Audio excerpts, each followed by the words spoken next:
Programming language నేర్చుకోవడాన్ని మనకు రాని ఏదైనా ఒక హ్యూమన్ లాంగ్వేజ్ నేర్చుకోవడంతో కంపేర్ చేద్దాం. ఫర్ ఎగ్జాంపుల్ మీరు తమిళ్ నేర్చుకోవడానికి ఒక ఇన్‌స్టిట్యూట్‌లో జాయిన్ అయ్యారు అనుకుందాం.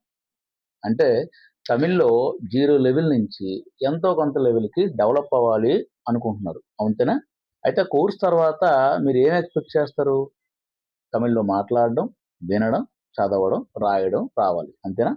అయితే ప్రోగ్రామింగ్ లాంగ్వేజెస్ నేర్చుకునేటప్పుడు వినడం, మాట్లాడడం ఉండదు. కానీ రాయడం, చదవడం మాత్రం రావాలి. కానీ మీరు ప్రోగ్రామింగ్ లాంగ్వేజెస్ కోర్స్ ఎక్కడైనా నేర్చుకునేటప్పుడు, అది నేర్చుకునేటప్పుడు గానీ, కోర్స్ కంప్లీట్ అయిపోయిన తర్వాత గానీ, విచిత్రంగా దాన్ని చదవాలి అని ప్రయత్నం చేయరు. కానీ రాసేయాలి అని మాత్రం అనుకుంటారు. ఇప్పటి వరకు మీకు తెలిసినటువంటి ఏదైనా హ్యూమన్ లాంగ్వేజ్ తీసుకోండి. ఫర్ ఎగ్జాంపుల్ మన తెలుగే తీసుకుందాం. తెలుగులో ఎవరైనా రాసిన మ్యాటర్ ఎక్కడన్నా ఉంటే దాన్ని నేను చదవలేను. అదేదో నాకు విచిత్రమైన భాషలాగా అనిపిస్తుంది అని అంటున్నారు. మరప్పుడు తెలుగులో మీరు రాయడం వీలవుతుందా? అవ్వదు కదా! మరి అదేంటి? మీకు సి లాంగ్వేజ్ కోడ్ చూస్తే అర్థం అవ్వట్లేదు. కానీ మీరు సొంతంగా సి లాంగ్వేజ్‌లో కోడ్ రాసేయాలనుకుంటున్నారు. డెవలపర్ అయిపోదాం అనుకుంటున్నారు. ఇది ఎలా పాసిబుల్ అవుతుంది? ఒకసారి ఆలోచించండి.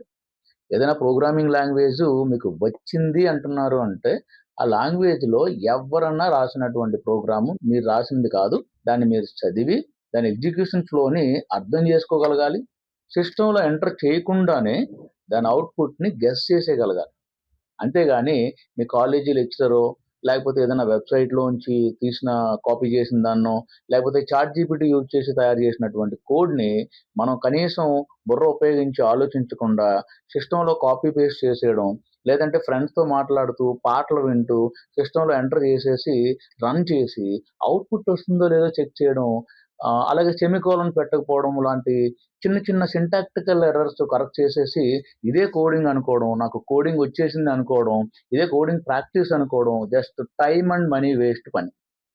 మీరు ఇంతకుముందు ఇలాంటి ప్రాక్టీస్ చేసి ఉన్న వాళ్ళైతే, మీకు నా మాటలు ఇంకా బాగా అర్థమవుతున్నాయి అనుకుంటాను. అవునా?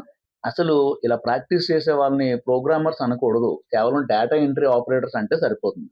కాబట్టి మీరు రియల్‌గా ప్రోగ్రామింగ్ కోడ్ నేర్చుకోవాలి అని సీరియస్‌గా గనుక డిసైడ్ అయితే, సో, మా బెస్ట్ కంప్యూటర్ ఇన్‌స్టిట్యూట్‌కి రండి.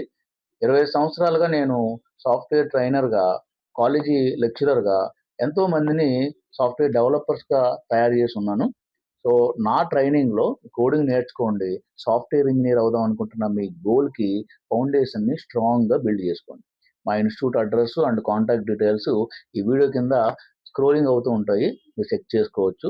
మీరు మా ఇన్‌స్టిట్యూట్‌కి డైరెక్ట్‌గా వచ్చి మీ డౌట్స్ ఏమైనా ఉంటే క్లియర్ చేసుకోవచ్చు. ఒక డెమో క్లాస్‌కి అటెండ్ అవ్వచ్చు.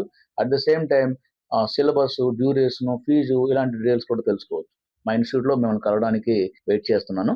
Until then bye. Thank you very much for watching this video.